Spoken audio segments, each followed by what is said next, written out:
ఓం గం గణపతయే నమః. సూర్యదేవుణ్ణి పూజిస్తే ఎటువంటి ప్రయోజనాలు కలుగుతాయో ఈ వీడియోలో మనం తెలుసుకుందాం. సమస్త జీవరాశికి ఆహారాన్ని అందించేది సూర్యభగవానుడే అని శాస్త్రం చెబుతుంది. అందుకే సూర్యారాధనకు వారాల్లో తొలి వారమైన ఆదివారాన్ని కేటాయించారు పెద్దలు. ముందుగా సూర్యునికి ఆర్జ్యం ఇచ్చి పూజ ఆరంభించాలని శాస్త్రం చెబుతోంది. ఆదివారం రోజు చేసే సూర్య ఆరాధన కోటి రెట్లు ఫలితాన్ని ఇస్తుంది. ప్రతిరోజు కాలకృత్యాలు తీర్చుకొని స్నానం ఆచరించి ఓ రాగి పాత్రలో జలాన్ని తీసుకొని సూర్యునికి ఎదురుగా నిలబడి 3 సార్లు దోసిట్లో నీళ్లు పోసుకొని ఆర్జ్యం ఇవ్వాలి. సూర్యోదయం సమయంలో సూర్యునికి ఆర్జ్యం ఇచ్చి సూర్యునికి ఎదురుగా నిలబడి 12 సార్లు సూర్య నమస్కారాలు చేయడం వలన దారిద్ర్య బాధలు తొలగిపోతాయని, ఆరోగ్య సమస్యలు తీరుతాయని శాస్త్రాలు చెబుతున్నాయి. అనంతరం సూర్యునికి ఇష్టమైన పాయసాన్ని నైవేద్యంగా పెట్టాలి.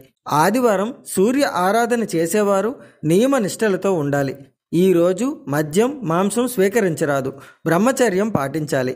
ఆరోగ్య ప్రదాత, ఆహార ప్రదాత సూర్య భగవాను నియమ నిష్టలతో పూజిస్తే ఆరోగ్యం, ఐశ్వర్యం, ఆయుష్ వృద్ధి చెందుతాయని శాస్త్రాలు చెబుతున్నాయి.